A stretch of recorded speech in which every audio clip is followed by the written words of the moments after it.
So it's been a week for you. It's been a few weeks for us since the last time we were all together recording, but we're back again today. Unfortunately, our colleague Alison Paradis cannot be with us today, but we look forward to seeing her again in future installments. But I am Sean McCarthy, and I'm joined today by Tasha Smith and Sarah Ward.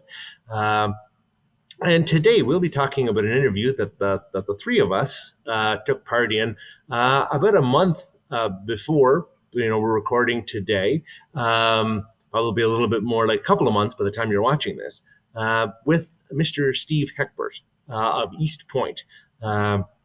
So in the out toward Miramichi Bay, he called us and asked us to go and have a look at some beads, some porcelain beads that he found on his property when he was demolishing an old cabin and building his new cabin. And again, that he, through a contact with the New Brunswick Museum, had dated to the 1700s or somewhere in that area.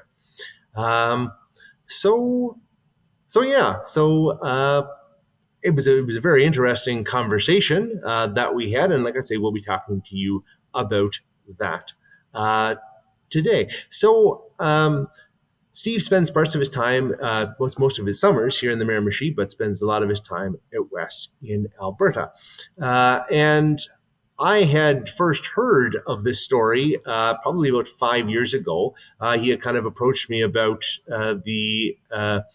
again, kind of doing a historical play about the finding of these beads, the losing of these beads, and all that had kind of gone on beforehand, afterward, and in between.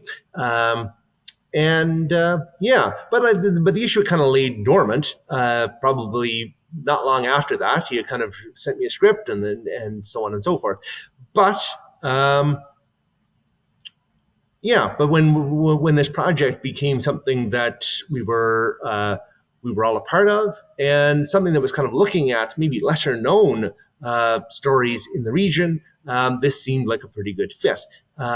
So we were able to kind of set up a meeting with him in mid-September. He brought out, I guess, what did he say? I think he had said that he found somewhere between 60 and 80 beads, most of which had been kind of broken. So he showed them to us, and so like I say, to kind of throw the floor open here and maybe put the listeners out of their misery from having to listen to me alone. So, Tasha, Sarah, what were your impressions when you first saw these articles that Steve presented to us? Well, I found the color was quite fascinating for being glass beads, the blue tint, especially when you held them up to the light, as Steve had recommended us do. But a beautiful light blue color throughout it. Another thing I really liked about it is when he laid them on the table, it still had dirt in some of the beads, like where you would put a string or a hide piece through it, right? Do you happen to recall where the blue color came from? Wasn't it they were mining somewheres, and there was some type of, was it a mineral, like a powder substance that they gave to glass blowers in order to mix it? I believe so, to create the blue tint? Yeah. Yeah, I think he had said that it was in Afghanistan. And right, that it had been originally used in pigment for paint, but then it was eventually given to the glass blowers in order to add, because the abundance they had of that said powder, they had enough for the painters. That way they were able to give leftovers to the glass blowers. Right. That's coming back now. Yeah. The thing was that he said they're originally from Italy. These were like, I guess, when they did the research, they traced it back to Italy. And that's where they used to have those blow glass shops at the time in the 1700s. And I guess it used to be some kind of currency or something in trade too. when they trade, and they had some kind of, it kind of reminded me of the wampum belt. Yeah, because he said like it documented some things back then and how they traded and was used as currency. Did Steve mention that it was 3 beads for 30 beaver pelts? Yeah, something like that. Did I mix that up with something else we had discussed? Yeah. Yeah, there was a ratio of pelts to beads, and I believe three was for a spring beaver. I think it was 3 beads for a spring beaver, something in that vein. Yes, you're correct. Right. Right. And he believed again that the John Murdoch had been granted that area of land sometime in the late 1700s, and had been involved in trade for some time, and felt that he had probably used the beads for that purpose. No, I was just thinking, I said, I hear the name Murdoch, but I never really looked at John Murdoch to be one of the person that was kind of a figure on the Miramichi. Like, when you live in Miramichi, you hear the last name Murdoch. So it kind of puts, I guess, a picture to Miramichi. Like we talk about Miramichi linkage, like it's kind of like, okay, there's some foundations here of the Murdochs, So when you look at them beads and how he talked about his house and how he found it, and then you look it back, and then the link goes back to Europe, to Italy, and then established there, and then where Mr. Hackett was building a house there when he dug it out, discovered it. So it's kind of interesting how things are connected here. Right. How far those connections can reach when you start talking to a few people about different items. Mm-hmm. No question about it. Oh, and I was saying before about the question that Steve had mentioned was like, how did the beads get in the ground where he had found them, and how did they, stay there and get preserved so nicely for so many years? It just kind of like mind boggles a little bit, but it's so amazing. Because like when you were touching them too, to think that they were that old, I just they look a little fragile. Yeah, like when the feeling, the texture of them now.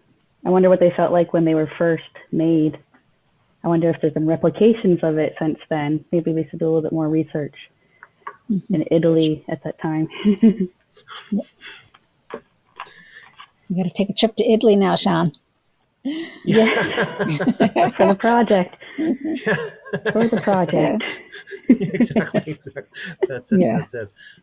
I'm not sure if that's in the budget or not, but.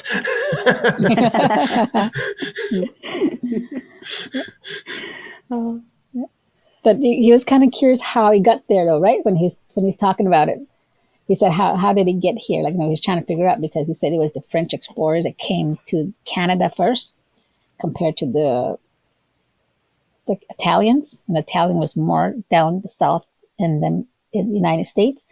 So he was that kind of curious. He was trying to figure out how these beads were from Italy, but it landed on the Miramichi. I think that's still his question, that he's still trying to research that. Yeah, I mean, I think that's something that as Miramichiers, we don't really understand all that well. Are the trade networks that existed in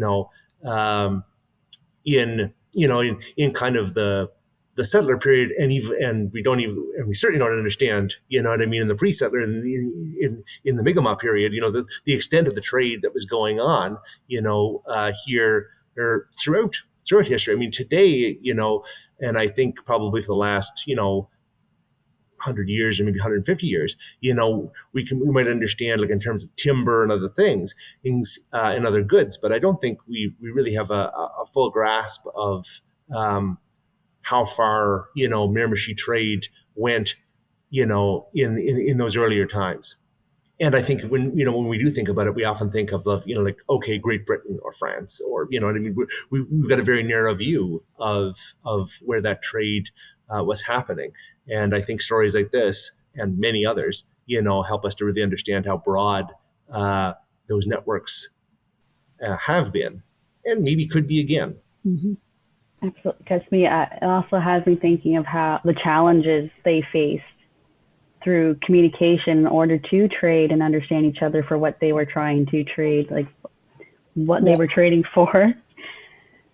I wonder how long it took for them, the patience, and which would show the dedication is to communicate and create a connection. So that's how a connection was built, on the frustrations of not understanding, and then the journey of to begin to understand one another, and to an extent, I suppose.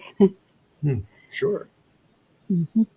No, I just thinking it could be that maybe the beads was traded back in Europe by the French or the English, and it would have been brought by them too. It might not be necessarily by an Italian person either.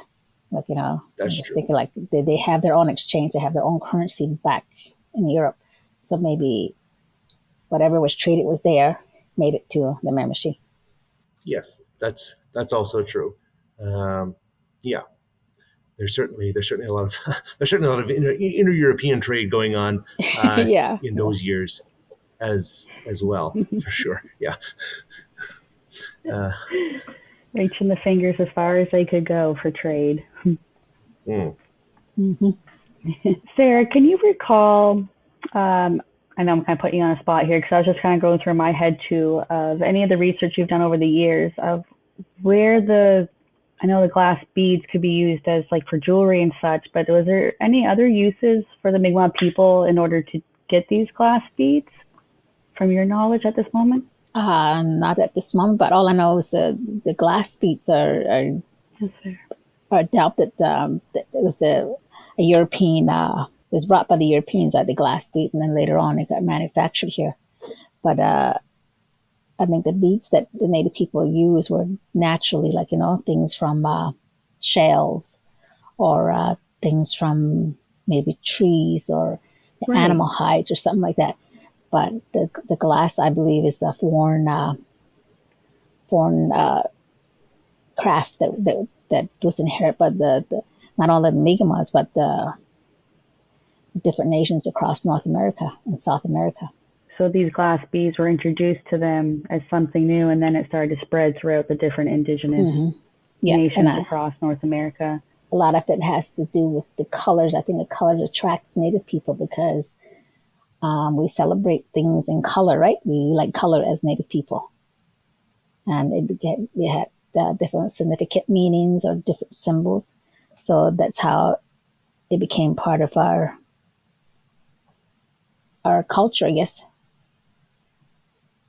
Just like horse, right? The horse was introduced to North America, and then it became an animal that we all use. So it became a sacred being that that provides for us, in different ways. Same with the even things change as far as the watercrafts, right? Like the canoe, the kayaks, they're made out of different wood or animal hide, and then later on, different textiles came from the European country, and then they started building different ships and different pattern of things and different competitive markets.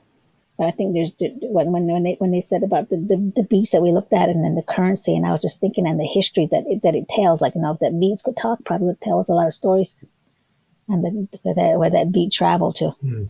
And it's very similar to the wampum belt, like, wampum belts were used to document histories.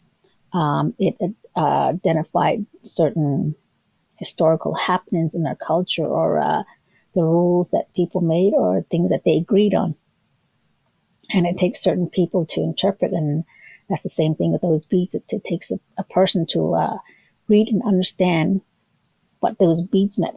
It's almost like reading Braille. If you don't know how to read Braille, somebody knows how to do that. You know how to do that. And I think this absolutely, that makes sense. Yeah, and that's the same with us. I think that's what it is. A lot of things, like even there's things and symbols that we understand. Sometimes we can't really interpret, but we understand what they mean and how they speak to us. And it's probably the same thing with those beads. Something new, learning about something new. Yes, because we have to innovate in order to in order to survive. We have to grow with our surroundings. That makes sense. I'm just wondering that pouch he had it. I wonder if he found it in that pouch, or he made that pouch to put the beads in. I don't know if the beads were scattered all over the I ground. think he made Didn't it. get I a think chance he had to. said that they were found. Yeah, they were kind of found loose. Okay. I guess that would explain the dirt inside the beads when we were picking some of them up. Yeah. Still. Yeah. Like in the hole of the bead. Yeah. He was generous enough to donate it to different organizations. So looking at somebody would just say, "This is what I found." Quite a few. But, yeah. I think he donated some to the Bowberries Island too. Yeah. Hi, Tash. I see you now. Yes.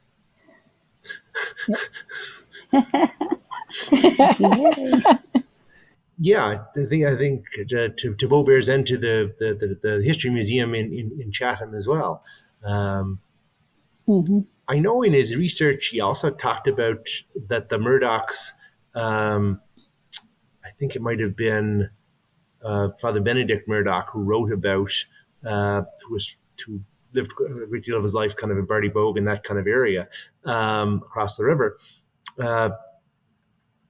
Had written about kind of the loss of like family valuables, and he thought that maybe this is what those the beads were, that they that they had been buried and forgotten about, and nobody quite knew where to find them anymore, and that the family had at one time attached a great deal of value to them. Which again, I think kind of is interesting to kind of consider. It's a different kind of it's a different system of values, different worldview than what we're familiar with today. I mean, these were not, they weren't gold or silver or precious metals or things of this nature. They were these were beads that were very instrumental to the way that trade was conducted, by the Murdochs in those years. I wonder if there's more on the Miramichi somewhere by different families. Please. One thing I do remember is I'm very glad Sarah reminded me to grab my sweater before I got out for the interview because how windy it was. So beautiful there, though, but I forget how windy it can be along the coast. Yeah. I guess we got an extra little treat after visiting the beach. We got a little bit of treat when we went down the beach. And we took a walk, and Natasha picked some sweetgrass and some sage.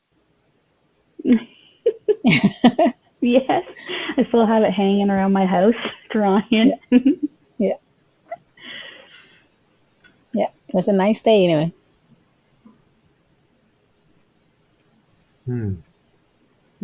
Absolutely beautiful day for it. So again, this was certainly a very interesting opportunity for us to kind of not only hear about the past, but really kind of, see it and kind of touch it in a very tangible way, which, to date, we haven't always been afforded, the opportunity to do. So I think we're very grateful for those opportunities. And we look forward to, a few more, maybe many more, you know what I mean, in the course of this project going forward.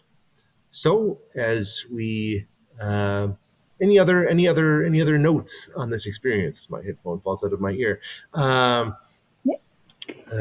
Before we draw to a close.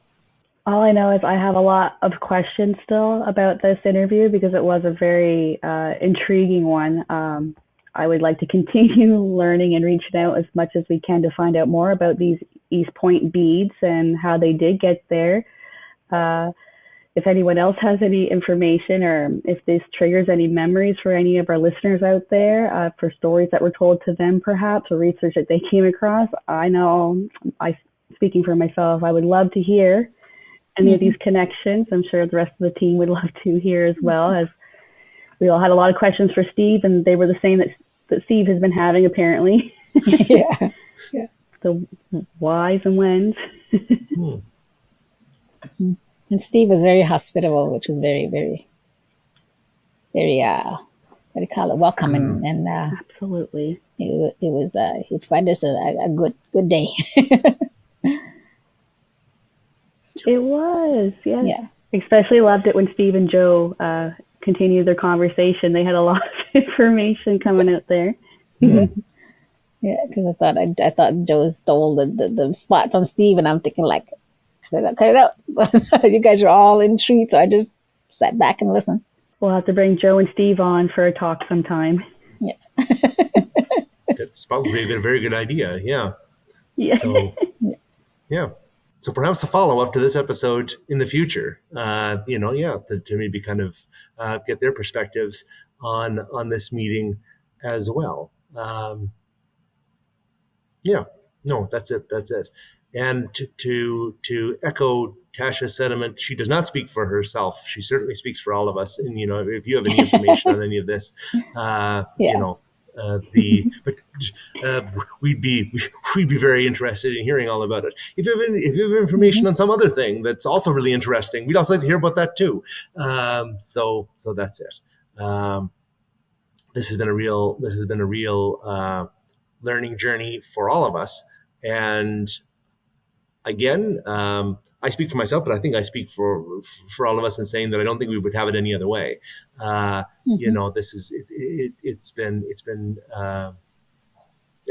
great fun, and I think that sometimes we don't often think about research and fun kind of existing in the same project, let alone sometimes in the same universe. But here we are, and that's it. So it's really been great. So thanks very much to Steve for allowing us into his home. Thanks very much to Joe for joining us on that day and sharing his perspectives and his wisdom with us as well, and really kind of complementing what was, like I said, as both of my colleagues have said, a really great day and a really great afternoon. So great, in fact, that I had to get to a wedding, but and I only had about a half an hour to get there, so I had to leave pretty quickly. I almost missed my cousin's wedding. It was so good. I'm glad you didn't miss it. Oh. Me too.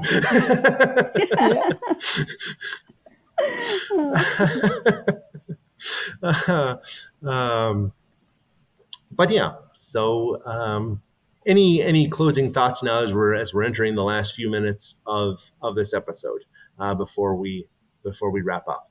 I think Steve was an interesting person. Besides the beats, besides the beats, he has some other, I guess, contribution that he can make to the research, because he has other jobs and other experience that he shared with us. I think that was a good input of him, and that what he shared with us was good. And when he's ready to share some of those stuff, and then maybe be good, like you said, to get him on the air and have him share his thoughts.